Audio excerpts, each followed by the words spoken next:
Hello everyone शांति पाठशाला को मु आपणमानंकु स्वागत जणाउछि।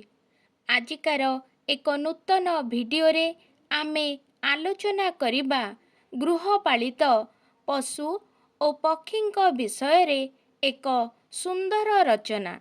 भिडियोटी को आरंभ करिबा पूर्वरु चैनल को सब्सक्राइब करिनियंतु एवं पाखरे थिबा बेल आइकन टी को मध्य प्रेस करिदियंतु। चलंतु आरंभ करिबा। प्राचीन समयरु मनुष्य समस्तଙ୍କ सहित मिलिमिशि चली आसिछि। पशु पक्षीଙ୍କ उपरे मनुष्य निर्भर करिबा मध्य देखा जाए। घरे जो जंतु गुड़िको मनुष्य आदରରେ पालन करे सेमानंकु गृहपालित पशु कुहा जाइथाए। गृहपालित पशु माने मनुष्यर नानाविध कार्ୟରେ ମଧ୍ୟ ସହାୟକ ହୋଇଥାନ୍ତି। पृथ्वी रे अनेक पशु पक्षी रहिछन्ति। समस्ते पोषा मानन्ति नाही। सेमानंक मध्यरे केतेक हिंस्र जीवजन्तु ମଧ୍ୟ रहिछन्ति। सेमाने मनुष्य समाजठारु दूर बण जंगल किंबा गर्त मध्यरे बास करन्ति।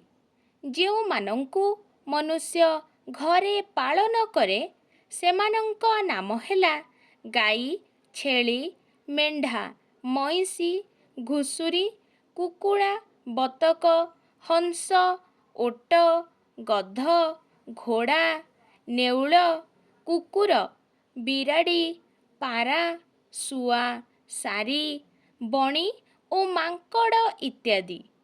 गाई, छेली ओ मईसीर क्षीर अनेक कामरे लागे। शिशुर ताहा प्रधान खाद्य, रोगीर ताहा पथ्य। क्षीररु नाना प्रकार द्रव्य यथा दही, लहुणी, छेना ओ घिओ इत्यादि तियारी हुए। बलद मଣିଷକୁ ଚାଷ କାମରେ ସାହାଯ୍ୟ କରିଥାନ୍ତି। ସେମାନଙ୍କ ଗୋବରକୁ ଚାଷ ଜମିରେ ପକାଇଲେ ଉନ୍ନତ ଫସଲ ହୋଇଥାଏ। ମେଣ୍ଢା ଲୋମରୁ ପଶମ ବାହାରେ। ତାହା ଗରମ ପୋଷାକ ତିଆରିରେ ବ୍ୟବହୃତ ହୁଏ। ହାତୀ ଓ ଘୋଡ଼ା ମନୁଷ୍ୟକୁ ନିଜ ପିଠିରେ ବସାଇ ବହୁ ଦୂର ସ୍ଥାନକୁ ନେଇଥାନ୍ତି। ଓଟ ମରୁଭୂମିକୁ ସହଜରେ ପାର କରାଇପାରେ। ଗଧ ବୋଝ ବୁହେ। କୁକୁର ଘର ଜଗିବା କାମରେ ମନୁଷ୍ୟକୁ ସାହାଯ୍ୟ କରିଥାଏ। ବିରାଡ଼ି ମୂଷା ମାରି ନାନା ପ୍ରକାର ଶସ୍ୟକୁ ରକ୍ଷା କରେ। ନେଉଳ ଥିଲେ ଘର ଭିତରକୁ ସାପ ପଶିପାରେ ନାହିଁ। କୁକୁଡ଼ା, ହଂସ ଓ ବତକ ଅଣ୍ଡା ଦିଅନ୍ତି। ଶୁଆ, ସାରି ଓ ପାରା ଇତ୍ୟାଦି ମନୁଷ୍ୟକୁ ଆନନ୍ଦ ଦେଇଥାନ୍ତି। ପୂର୍ବେ ପାରା ସାହାଯ୍ୟରେ ଗୋପନୀୟ ସମ୍ବାଦ ମଧ୍ୟ ପଠାଯାଉଥିବାର ଉଦାହରଣ ରହିଛି।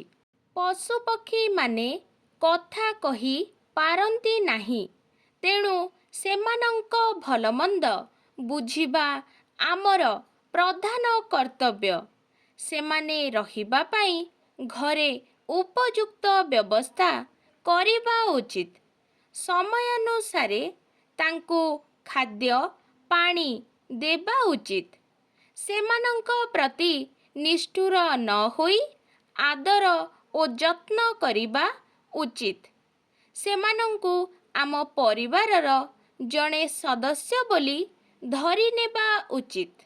ଗୃହପାଳିତ ପଶୁପକ୍ଷୀମାନେ ତାଙ୍କର ଶକ୍ତି ଅନୁସାରେ ଆମକୁ ସାହାଯ୍ୟ କରନ୍ତି। ସେମାନଙ୍କର ଉପକାର ପାଇଁ ଆମେ ମଧ୍ୟ କିଛି କର୍ତ୍ତବ୍ୟ କରିବା ଉଚିତ। କିନ୍ତୁ ଆମେ ଛେଳି, କୁକୁଡ଼ା ଓ ମେଣ୍ଢା ଆଦି ପାଳନ କରି ଶେଷରେ ସେମାନଙ୍କୁ ହତ୍ୟା କରି ମାଂସ ଖାଉ। ଏହା ମହାପାପ।